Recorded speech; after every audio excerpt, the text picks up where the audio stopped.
Good morning all of you. मैं रविंद्र त्रिपाठी, मैं शासक की क्लास में। जैसे कि आपको पता है, आपका बीएड सेकेंड सेमेस्टर का आज आपका पेपर था फंडामेंटल ऑफ इंक्लूसिव एजुकेशन। उसका हम आंसर की देखेंगे। इससे पहले मैं आपको बता दूं कि इसका थर्ड जो सेमेस्टर है आपका, उसका प्लेलिस्ट बन चुका है। इसे आपको मेरे डिस्क्रिप्शन बॉक्स और आई कार्ड पे भी शो करेगा, वो आप देख सकते हैं। आपका थर्ड सेमेस्टर का हर एक सब्जेक्ट का आपका प्लेलिस्ट बना हुआ है, उसमें से आप चेक कर सकते हैं। चलिए स्टार्ट करते हैं फंडामेंटल ऑफ इंक्लूसिव एजुकेशन का आंसर की।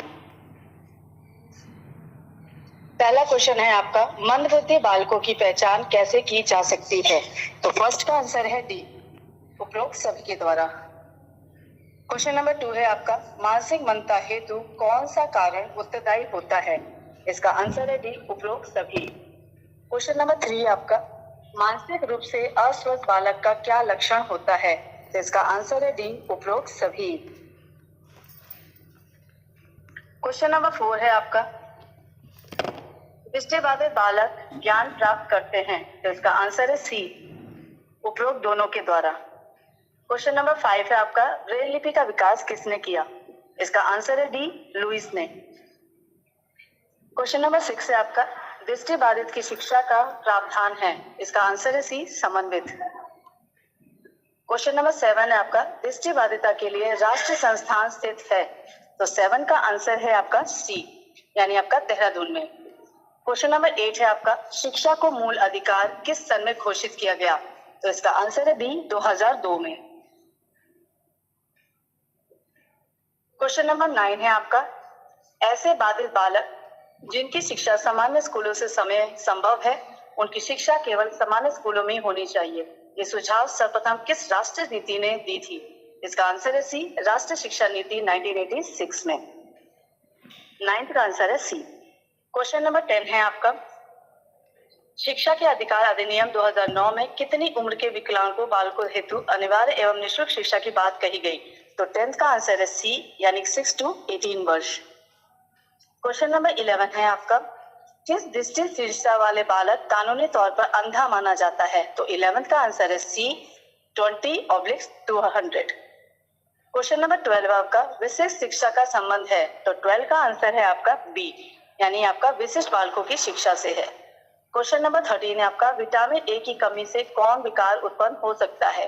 तो 13 का ए है दृष्टि विकार। क्वेश्चन नंबर 14 है आपका, बच्चों के आईक्यू का आंकलन करने के लिए निम्नलिखित में से कौन सा परीक्षण उपयोग में लाया जाता है?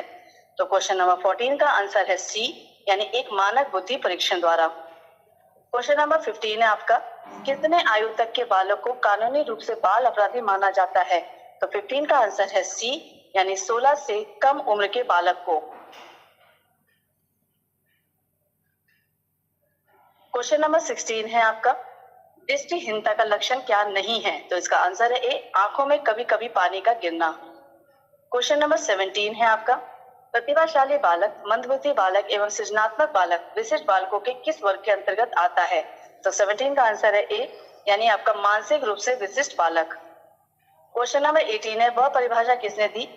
समावेशी शिक्षा साधारण केवल विशिष्ट आवश्यकता वाले बालकों को साधारण विद्यालय में रखने से संबंधित नहीं है, वरन यह उन परिस्थितियों से संबंधित है जिनके अंतर्गत हम प्रत्येक बालक को प्रभावशाली ढंग से शिक्षित कर सकते हैं। तो 18 का आंसर है आपका ए, बूथ एंड एनेस्को ने। क्वेश्चन नंबर 19 है आपका, निम्न में से कौन सा उद्देश्य समावेशी शिक्षा से संबंधित नहीं है? तो 19 का आंसर है डी, विकलांग बालकों के लिए अलग शिक्षा की व्यवस्था करना। क्वेश्चन नंबर 20 है आपका, निम्न में से क्या समावेशी शिक्षा में बाधा नहीं उत्पन्न करता है? इसका आंसर है ए, विद्यालय प्रशासन। क्वेश्चन नंबर 21 है आपका, समावेशी शिक्षा के प्रवर्तक है? तो 21 का आंसर है बी, इटार्ड। क्वेश्चन नंबर 22 है आपका, समावेशी शिक्षा का सर्वप्रथम विकास हुआ? इसका आंसर है डी, यूरोप में। इसे आप मुझे कमेंट में बता देंगे इसका आंसर क्या होगा, ठीक है। क्वेश्चन नंबर 23 आपका, विशिष्ट शिक्षा हेतु आवश्यकता होती है? तो 23 का आंसर है डी, उपरोक्त सभी में। क्वेश्चन नंबर 24 है आपका, निम्न में से क्या शीघ्र पहचान की प्रक्रिया में शामिल है? तो इसका आंसर है डी, उपरोक्त सभी। क्वेश्चन नंबर 25 है आपका, कम से कम प्रतिबंधात्मक वातावरण का अर्थ है? तो इसका आंसर है आपका बी, विशेष आवश्यकता वाले बच्चों को अन्य बच्चों के समान कक्षाओं में प्रवेश देना। क्वेश्चन नंबर 26 है आपका, प्रारंभिक पहचान एक प्रक्रिया है? तो 26 का आंसर है ए, किसी भी प्रकार की विकलांगता को पहचानना। क्वेश्चन नंबर 27 आपका, शिक्षा में मुख्य धारा का अर्थ है? तो 27 का आंसर है बी, अलगाव से समावेश में बदलाव। क्वेश्चन नंबर 28 है आपका, उपचारात्मक शिक्षण में क्या शामिल है? तो इसका आंसर है सी, दोनों, ए और बी दोनों। क्वेश्चन नंबर 29 है आपका, शिक्षा के सार्वभौमिक हेतु भारत सरकार द्वारा क्या प्रयास किया गया? तो 29 का आंसर है डी, उपरोक्त सभी। क्वेश्चन नंबर 30 है आपका, विकलांग व्यक्ति अधिनियम यानी PWD 1995 में इनमें से किसका उल्लेख नहीं है? तो 30 का आंसर है सी, सामाजिक सुरक्षा। क्वेश्चन नंबर 31 है आपका, विशेष शिक्षा कार्यक्रम चलाने वाले सभी शिक्षक शिक्षा संस्थान किसके द्वारा मान्यता प्राप्त करते हैं? इसका आंसर है डी, RCI। क्वेश्चन नंबर 32 है आपका, भारतीय पुनर्वास परिषद की स्थापना किस उद्देश्य से की गई? तो 32 का आंसर है सी, विकलांग व्यक्तियों की शिक्षा। क्वेश्चन नंबर 33 आपका, शिक्षा का अधिकार अधिनियम 2009 के बारे में कौन सा कथन असत्य है? तो 33 का आंसर है डी, यह अधिनियम 6 से 18 वर्ष तक के बच्चों के लिए निःशुल्क शिक्षा का प्रावधान करता है। क्वेश्चन नंबर 34 है आपका, शिक्षा का अधिकार अधिनियम 2009 के प्रावधान कहाँ लागू नहीं होते हैं? 34 का आंसर है डी, उपरोक्त सभी में।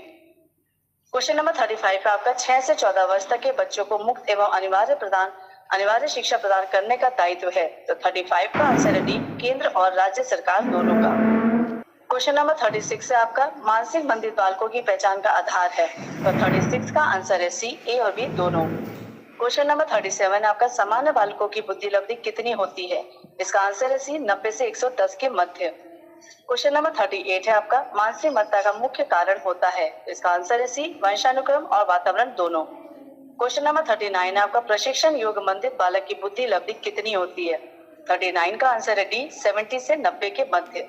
40 क्वेश्चन देखने से पहले मैं आपको एक चीज बता दूं कि आपको प्लेलिस्ट में हर एक सब्जेक्ट का मिल जाएगा। जो आपका पेडागोजी सब्जेक्ट है उससे संबंधित आपको मैराथन मिल जाएगा, हर एक सब्जेक्ट का अलग अलग मैराथन मिल जाएगा। साथ में आपको 3rd सेमेस्टर का प्लेलिस्ट मिल जाएगा। आपका जो सब्जेक्ट है उससे आप चेक कर लेंगे। ये आपको लिंक आपको डिस्क्रिप्शन बॉक्स में मिल जाएगा और आई कोड में भी आपको शो कर रहा होगा।